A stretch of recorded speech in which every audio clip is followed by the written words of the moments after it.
बिस्मिल्लाहिर्रहमानिर्रहीम। अस्सलाम वालेकुम डियर स्टूडेंट्स, मैं हूं प्रोफेसर फैज़ान गुराया। हमारा आज का लेक्चर हम प्रैक्टिस प्रॉब्लम सॉल्व कर रहे हैं। प्रीवियस लेक्चर में हमने 22 प्रॉब्लम्स को डिस्कस किया था। अब हम 23rd से ऑनवर्ड डिस्कस करेंगे। 23rd में calculate the projected operating cash flows of project if earning before interest and tax depreciation and tax are given.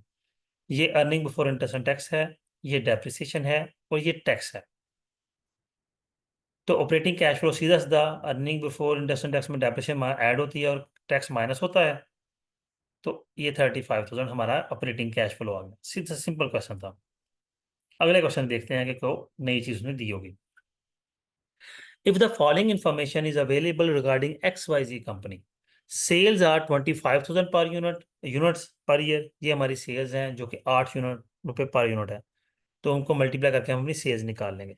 Variable cost per unit 5 है, फिक्स कॉस्ट 15,000 पर ईयर है। Projected life is 6 years है and project has no solid value. Project की life 6 साल है, यानी कि अगले 6 साल हमें यही सेल्स आती रहनी है। प्रोजेक्ट कॉस्ट 35,000 है। डेप्रिसिएशन ₹7,000 पर ईयर है। Investment in net working capital 15,000 है और टैक्स रेट 30% है।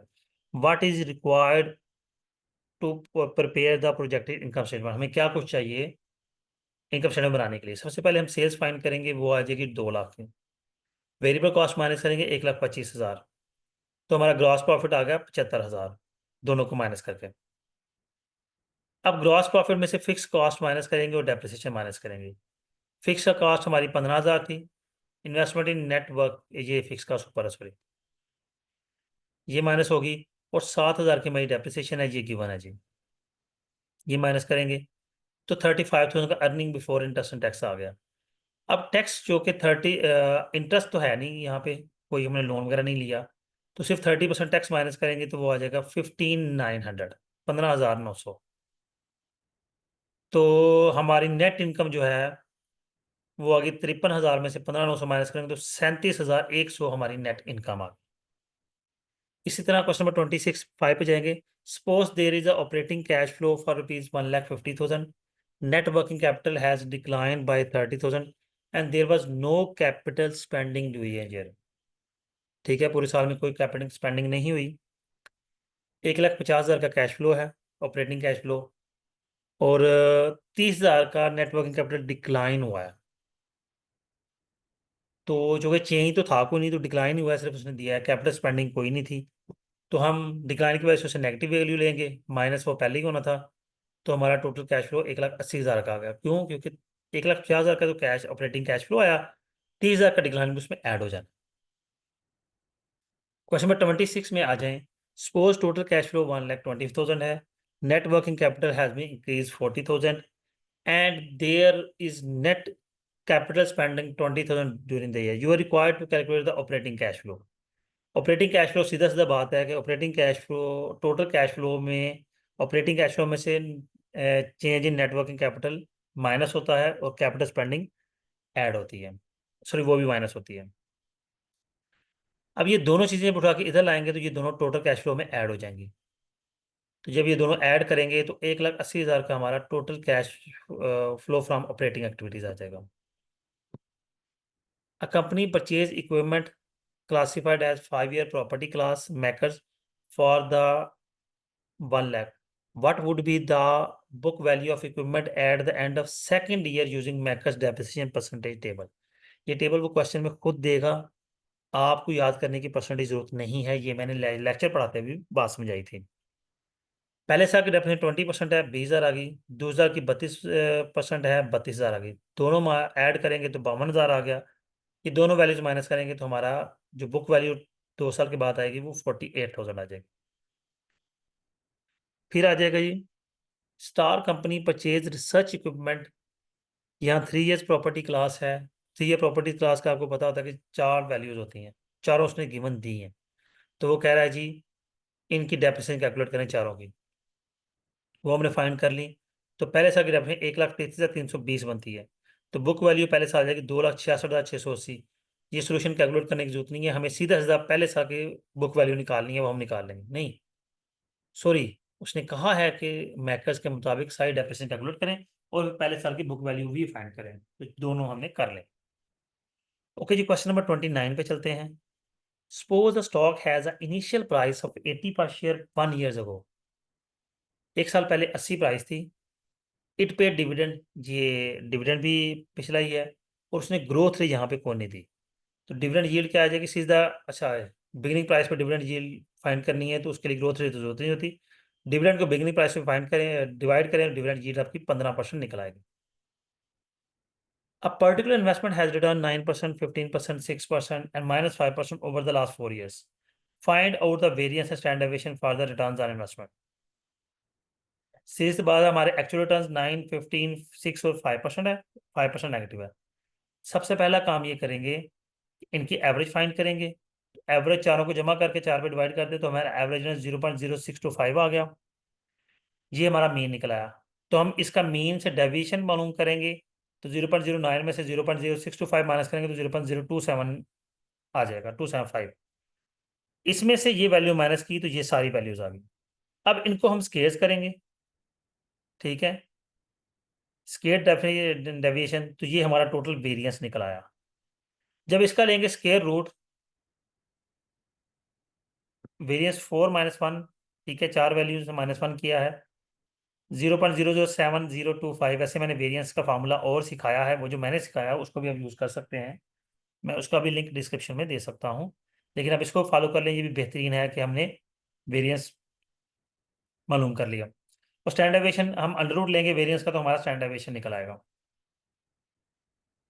ओके जी, लेसन नंबर 31 है। A particular stock expect 15% rate of return. What will be the risk premium if risk free rate is 7% and 11%। Risk premium का formula होता है expected return minus risk free return. तो दोनों सूरतों में 15 में 7 minus करेंगे 8% आ जाएगा, 15 में से 11 माइनस करेंगे 4% आ जाएगा risk premium. Suppose the stock A gives return 12%, 10%, 42%, and -22% over the period of 4 years. You are required to calculate the average return on the stock. तो इन चारों को जमा करें, 4 पे डिवाइड करते हैं, एवरेज रिटर्न निकल आएगा। कौन सी बड़ी बात है। The following data pertains to stock X and Y. Which stock will prefer investment if probability of boom and recession is 50% for each? दोनों की probability 50% है। और बूम में स्टॉक एक्स 40% और 28% रिटर्न दे रहा है। रिसेशन में -10% और 8% है। तो हम स्टॉक एक्स को बूम और रिसेशन के साथ मल्टीप्लाई करके एक्सपेक्टेड रिटर्न निकाल लेंगे। इसी तरह स्टॉक वाई का बूम और रिसेशन के साथ निकाल लेंगे। तो समझ आ रही है कि स्टॉक वाई जो है वो ज़्यादा फेवरेबल है, ज़्यादा सूटेबल है। क्यों? क्योंकि उसमें हमारा एक्सपेक्टेड रिटर्न ज़्यादा आ रहा है। Calculate the following expected return during the different states of economy. Boom पर 0.35 है। पोर्टफोलियो रिटर्न, ये प्रोबेबिलिटी है और पोर्टफोलियो रिटर्न दिया हुआ है 40% और 25%। और एक्सपेक्टेड रिटर्न में क्या करेंगे, प्रोबेबिलिटी के साथ मल्टीप्लाई करेंगे और जमा कर देंगे तीनों को। तो ये इसी टेबल में भी हो सकता है, लहदा लिखने बजाय इन दोनों को जमा करें, वैल्यू यहाँ मल्टीप्लाई करें, यहाँ वैल्यू यहाँ लिखें। इन दोनों को भी और इन दोनों को भी मल्टीप्लाई करके वैल्यू लिखी, तीनों को जमा करके यहाँ पे आपका आंसर आ जाएगा। ये वो आंसर है 18.65%। क्वेश्चन नंबर 35 है जी। A stock gives return of 18%, 24%, 32% and -22%। ठीक है।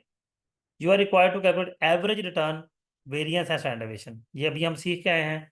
एव जब हम वेरिएंस ही फाइंड करेंगे तो एवरेज रिटर्न ऑटोमेटिकली आ जाएगा। चारों को ऐड करके 4 पे डिवाइड करें, एवरेज रिटर्न निकल आएगा। डेविएशन निकालें, स्केयर्ड वैल्यू निकालें और नंबर ऑफ वैल्यूज -1 कर दें वेरिएंस के लिए। तो ये किया तो हमारा वेरिएंस निकला 0.0577। इसका अंडर रूट लेंगे तो आपका स्टैंडर्ड डेविएशन बी निकल आएगा। Mr. Nadwi invest 55% of his funds in security A and balance in security B। ठीक है, छोटी बी में 45% होगा, ये वेटेज आ गई। The expected return of A and B 20% and 15%।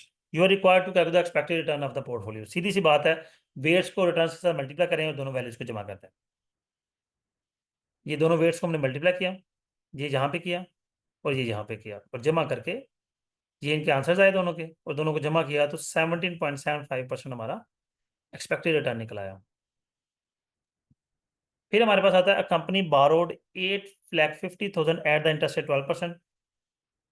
Considering the tax rate at 35%, what is the required rate to calculate after tax interest bill? Total interest bill है 8,50,000 और 12% पर हमने किया तो 1,02,000 आ गया। टैक्स एडजस्टेड अगर हमने किया तो 35% इसका कैलकुलेशन 37,700 आ जाएगा। तो माइनस कर देंगे तो आफ्टर टैक्स इंटरेस्ट बिल जो है वो 66,300 आ जाएगा। ठीक है, ये टैक्स एडजस्ट करने के बाद उसने कहा है कि इसको कैलकुलेट करें, तो हमने कर दिया। A company paid dividend of 7 last year. The stock current price is 45. Find out the cost of capital if dividend is estimated to grow steadily at 9%. तो ये हमें आर मालूम करना है, और ये शुरू में जो क्वेश्चन नंबर 3, 4 हमने किया था ना, ये वही है कि आर के लिए D1 ओवर P और प्लस G अलहदा हो जाएगा। D1 के लिए D0 इंटू 1 प्लस G करेंगे, तो वो हमने किया, डिवाइड 45 से किया और प्लस G किया, तो हमारे पास आर ही निकला है 25.96%। जी, a preferred stock of company paid an annual dividend of 3.9 per year. Preferred stock में ग्रोथ नहीं होती, तो उसका फॉर्मूला सीधा सा ये जीरो ग्रोथ फार्मूला आएगा, तो वो हमारा रिटर्न निकल आएगा 8.75%। डिविडेंड को प्राइस पे डिवाइड कर देंगे। क्वेश्चन 40 की जो वीडियो है वो मैंने अपलोड नहीं की, लेकिन मैं अपलोड करके चला चैनल पे, तो फिर मैं यानी कि इसका मैंने एक लेक्चर बोर्ड पर रिकॉर्ड करके अपलोड करना था, वो इंशाल्लाह मैं अपलोड करके, तो उसका लिंक भी डिस्क्रिप्शन में, इसी लेक्चर के डिस्क्रिप्शन में भी ज़रूर दूंगा। Star Incorporation has 35% debt, 65% equity in the capital structure. The firm estimated after tax cost of debt is 13%. ये आफ्टर टैक्स है, इसका मतलब है उसने टैक्स पहले ही माइनस कर दिया है। Cost of equity 16%। तो ये तो सीधा सा क्वेश्चन है कि हम V8 को रिटर्न से मल्टीप्लाई करेंगे और दोनों वैल्यूज को ऐड कर देंगे। अभी पीछे भी हम ये कैलकुलेट इस तरह का क्वेश्चन करके आए हैं, तो यहाँ पे तो वो वीडियो की जरूरत ही नहीं है, तो मुझे नहीं लगता कि जरूरत पड़ने वाली है।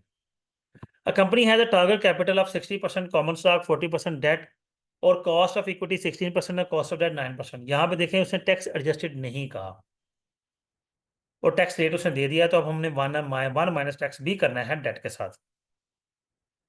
तो ये जी weight of equity and return on equity आ गया, दोनों का हम मल्टीप्लाई कर लेंगे और जमा भी कर मल्टीप्लाई करके 0.096 आ गया। ये तो हो गया।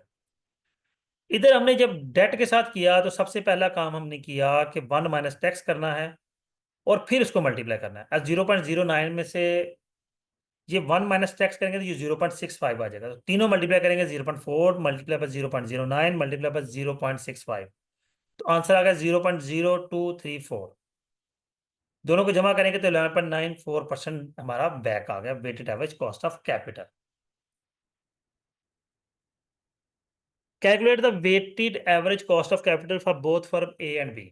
फर्म ए और बी का अलग-अलग उसने रेट दिया है। अब मैंने जितनी चीज़ें बता दी हैं, मुझे नहीं उम्मीद कि मुझे इसको फर्दर एक्सप्लेन करना पड़े, अब आप लोग खुद कर सकते हैं। हम क्वेश्चन नंबर 43 की तरफ आते हैं। वै को कंप्लीट करके इंशाल्लाह हम अपने लेक्चर को वाइंड अप करेंगे और फिर तीसरे लेक्चर में बाकी के जो क्वेश्चंस हैं उनको डिस्कस करेंगे। AST Incorporation has 2 million shares of common stock outstanding and the current market price per share is 25। जी 2 मिलियन के उसके शेयर्स मार्केट में मौजूद हैं और 25 करंट मार्केट प्राइस है। The market price of total debt is 50 million. The cost of equity is estimated 16% while after debt cost of debt. अब देखिए फिर आफ्टर डेट आया तो अब टैक्स माइनस नहीं करेंगे। 8%। Calculate the cost of cost structure weights back मालूम करना है जी। तो सीधी सी बात है, सबसे पहले टोटल इक्विटी मालूम करेंगे, ये भी 50 मिलियन आ गई, डेट भी 50 मिलियन आ गया, तो ये टोटल हमारी इन्वेस्टमेंट 100 मिलियन की हो गई। तो दोनों के वेट्स निकालेंगे तो वेट आ गए 0.5 और 0.5। फिर बैक के लिए वेट को उनके रिटर्न से मल्टीप्लाई करेंगे और वैल्यूज को ऐड कर देंगे, तो 12% हमारा बैक निकल आएगा।